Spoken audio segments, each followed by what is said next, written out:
We are talking about the internal micro processor architecture. इस video में हम बात करेंगे इंटरनल माइक्रो प्रोसेसर आर्किटेक्चर के बारे में। किसी भी प्रोग्राम को लिखने से पहले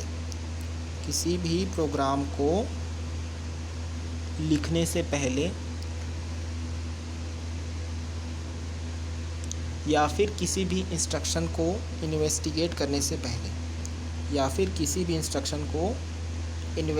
करने से पहले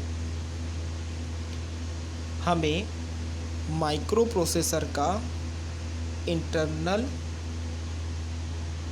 कॉन्फ़िगरेशन पता होना चाहिए।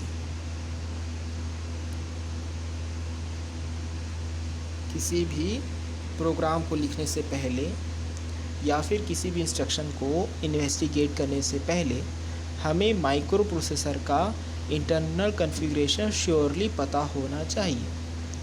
तो यहाँ पर हम आपको बताएंगे प्रोग्राम विजिबल इंटरनल आर्किटेक्चर के बारे में।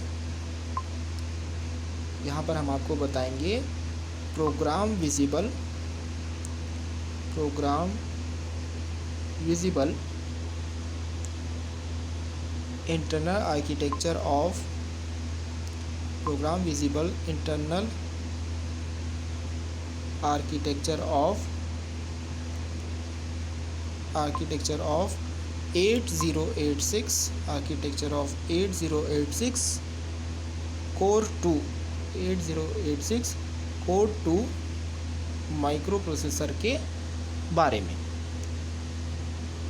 साथ ही साथ इस वीडियो में हम आपको डिटेल्ड फंक्शन और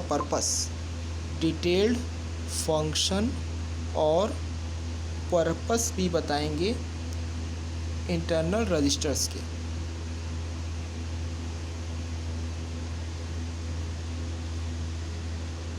यहाँ पर आपको यह बात ध्यान देनी चाहिए कि मल्टीपल कोर माइक्रो प्रोसेसर में, यहाँ पर हमको यह ध्यान देना है कि मल्टीपल कोर्स वाले माइक्रो प्रोसेसर्स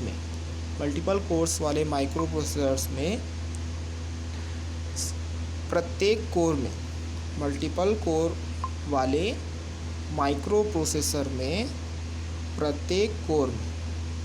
ईच कोर में सेम प्रोग्रामिंग मॉडल होता है। सिर्फ डिफरेंस क्या होता है?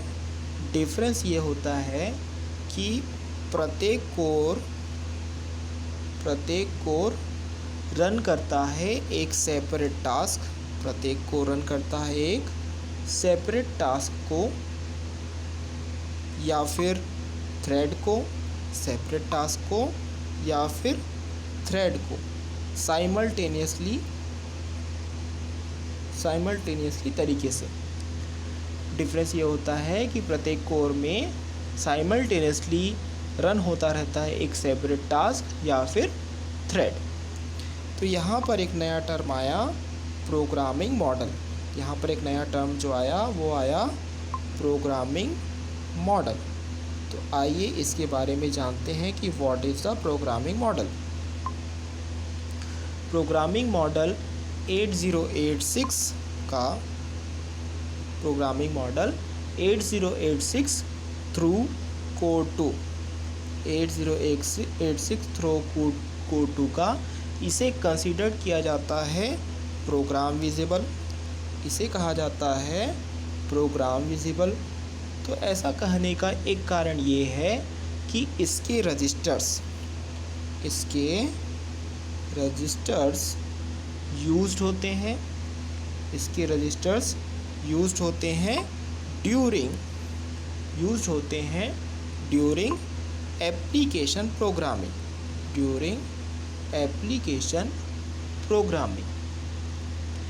8086 थ्रू कोर 2 का जो प्रोग्रामिंग मॉडल है उसे प्रोग्राम विजिबल कहा जाता है क्योंकि इसके रजिस्टर्स यूज्ड होते हैं ड्यूरिंग एप्लीकेशन प्रोग्रामिंग। साथ ही साथ इसके रजिस्टर्स स्पेसिफाइड होते हैं बाय द इंस्ट्रक्शन। इंस्ट्रक्शंस के द्वारा इनके रजिस्टर्स को स्पेसिफाई किया जाता है।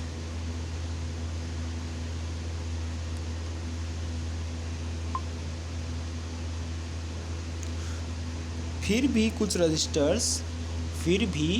कुछ रजिस्टर्स ऐसे होते हैं जो कहलाते हैं प्रोग्राम इनविजिबल, क्योंकि वो directly addressable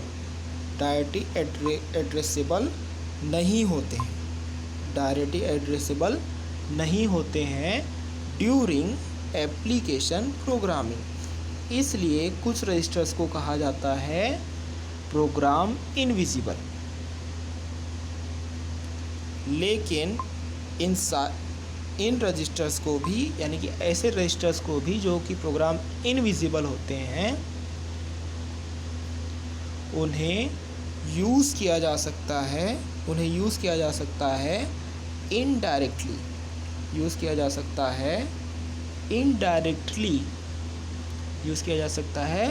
indirectly system programming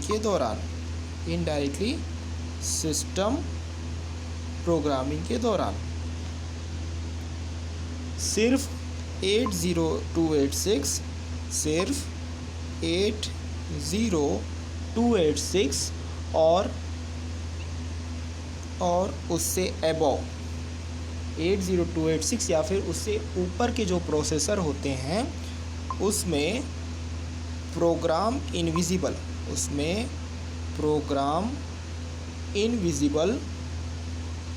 registers का इस्तेमाल इस पर्पस के लिए होता है कि उनसे कंट्रोल किया जा सके और साथ ही साथ ऑपरेट किया जा सके प्रोटेक्टेड मेमोरी सिस्टम को और other features of micro processor को। अब हम यहाँ पर एक डायग्राम के बारे में आपको बताएंगे। जैसे कि ये एक डायग्राम है, यह डायग्राम इलस्ट्रेट करता है 8086 के प्रोग्रामिंग मॉडल को यह डायग्राम इलस्ट्रेट करता है through the code to micro processor, जिसमें इंक्लूड है जैसे कि आप देख सकते हैं 64 बिट इस एक्सटेंशन इंक्लूड है। यहाँ पर हम जो प्रोसेसर आपको बता रहे हैं वो एक्चुअली में है 80862। पहले के जो प्रोसेसर थे जैसे कि 8086, 8088 और 80286, इनमें होता था 16 बिट का इंटरनल आर्किटेक्चर,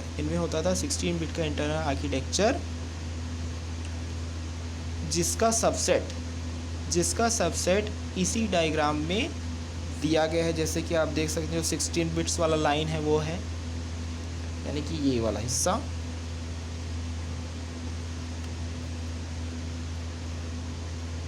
सिक्सटीन बिट का इंटरनल आर्किटेक्चर होता था और एक सबसेट ऑफ रजिस्टर्स होता था। इसके अलावा जो 80386 है, इसके अलावा जो 80386 है, थ्रू द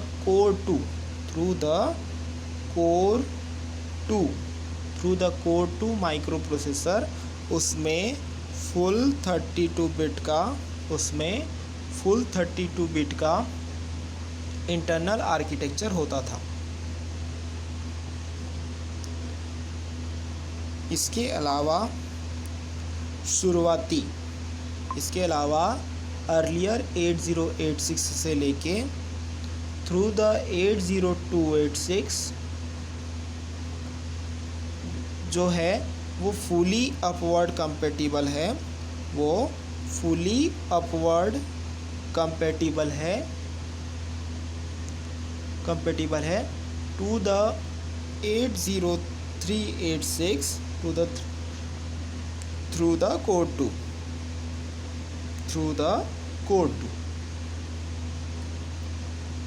अब इस डायग्राम में आपको कुछ शेडेड एरिया नज़र आ रहे होंगे, जैसे कि एक शेडेड एरिया ये है और दूसरा शेडेड एरिया है फ्लैग्स, ये वाला हिस्सा शेडेड एरिया और दूसरा ये वाला शेडेड एरिया। तो इन शेडेड एरिया में जो रजिस्टर दिए गए हैं वो पाए जाते थे पुराने 8086 के पुराने वर्जन्स में, 8088 में और 80286 में, और प्रोवाइडेड किए गए थे 8086 कोर 2 माइक्रो प्रोसेसर में, ताकि कंपेटिबिलिटी हो सके अर्ली वर्जन के साथ।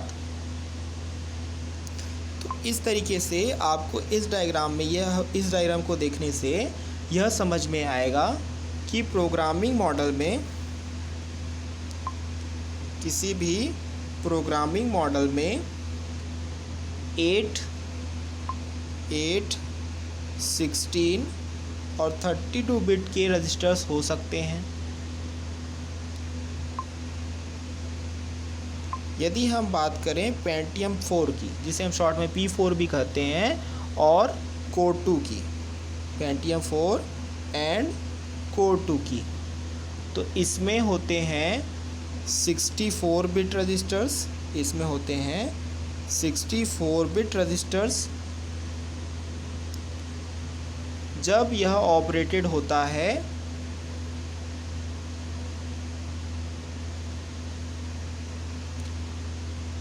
जब यह ऑपरेटेड होता है 64 बिट के मोड में।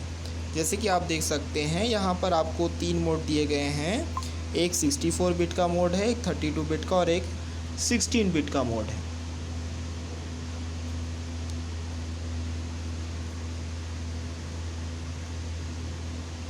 इसमें बहुत सारे अलग अलग रजिस्टर्स हो सकते हैं।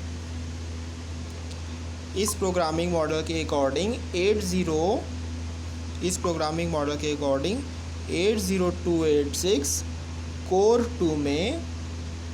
2 में बहुत सारे 8 बिट रजिस्टर्स हो सकते हैं, जैसे कि AH, AL, BH, BL, CH और CL। इसके अलावा DH और DL भी। तो ये सारे इसमें अलग अलग रजिस्टर्स हो सकते हैं। अब यहाँ पर हम मेनली फोकस करते हैं इसके बाद 32 बिट एक्सटेंडेड रजिस्टर्स में से। 32 बिट एक्सटेंडेड रजिस्टर्स के बारे में हम यहाँ पर आपको बताते हैं। तो जो 32 बिट के एक्सटेंडेड रजिस्टर्स हैं, 32 बिट के एक्सटेंडेड रजिस्टर्स हैं, उनके नाम हैं कुछ इस तरीके से: EAX, EBX, ECX, ECX, EDX, ESP, EBP, EBP, EDI, ESI,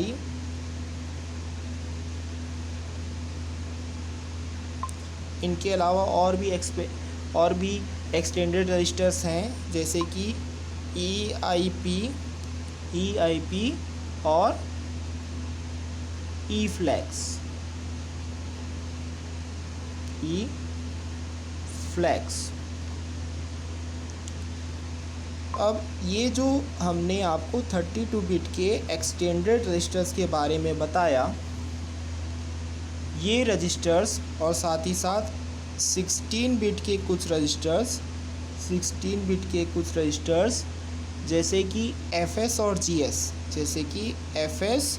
और GS, सिर्फ और सिर्फ 80386 और उससे ऊपर के प्रोसेसर में मिलते हैं।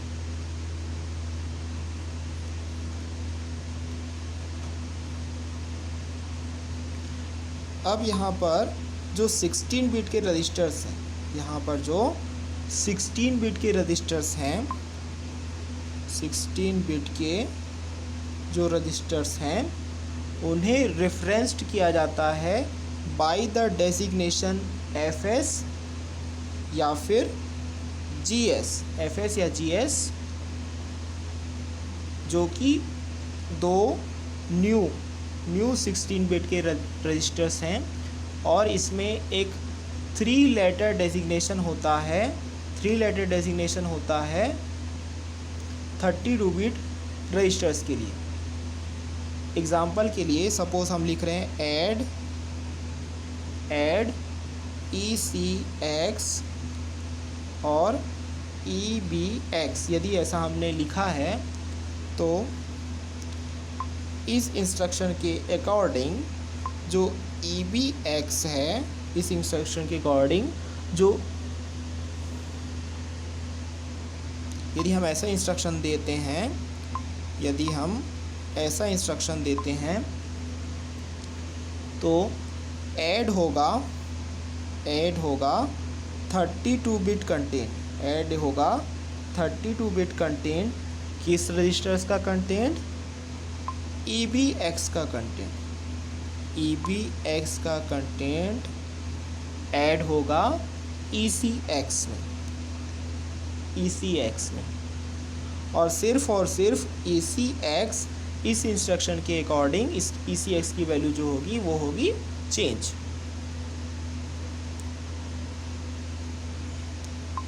अब आते हैं हम यहाँ पर 64 बिट रजिस्टर्स में।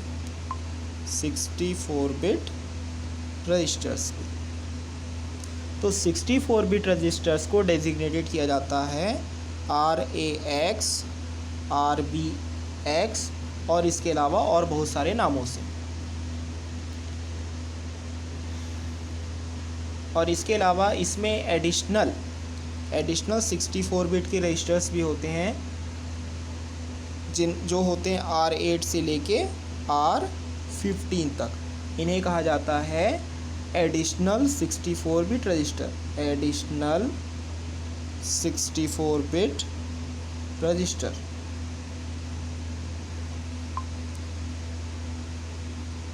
तो ये तो हो गए 64 बिट रजिस्टर्स। यदि हम बात करते हैं एक 64 बिट इंस्ट्रक्शन के लिए, तो वो हो सकता है ऐड RCX और होगा RBX। ये एक एग्जांपल है 64 बिट इंस्ट्रक्शन का, जिससे ऐड होता है 64 bit content of RBX to RCX। इसमें सिर्फ और सिर्फ RCX में चेंजेस होता है इस इंस्ट्रक्शन के अकॉर्डिंग।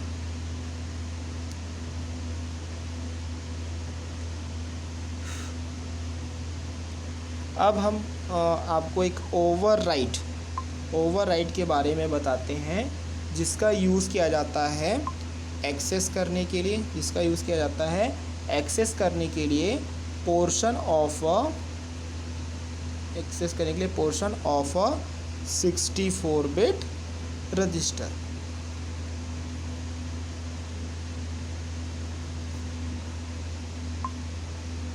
तो इसको आपको ध्यान से समझना है। यदि हमको एक्सेस करना है लो ऑर्डर बाइट, मान लीजिए R8 रजिस्टर का, तो हमको यूज़ करना है R8B, जहाँ पर B जो है उसे हम कहते हैं लो ऑर्डर बाइट, लो ऑर्डर बाइट। इसके बाद मान लीजिए हमें एक्सेस करना है लो ऑर्डर वर्ड, लो ऑर्डर वर्ड एक नंबर्ड रजिस्टर का, एक नंबर्ड रजिस्टर का। जैसे कि मान लीजिए उस रजिस्टर का नाम है R10, मान लीजिए उस रजिस्टर का नाम है R10, तो हम यहाँ पर क्या यूज़ करेंगे, हम यूज़ करेंगे R10W, हम यूज़ करेंगे R10W, यानी कि lower order word of numbered registered R10। अब इसके अलावा एक और हो सकता है लोअर ऑर्डर वर्ड के अलावा डबल वर्ड। सपोज़ हमको एक्सेस करना है डबल वर्ड, तो इसके लिए हमको लिखना होगा, डबल वर्ड के लिए आता है D, डबल वर्ड के लिए आता है D। सपोज़ एक इंस्ट्रक्शन का एग्ज़ाम्पल है जिसमें कॉपी होता है, जिसमें कॉपी होता है लो ऑर्डर डबल वर्ड, जिसमें कॉपी होता है लो ऑर्डर डबल वर्ड R8 से R11 पे। तो इसके लिए इंस्ट्रक्शन कुछ इस तरीके से रहेगा, MOV R11D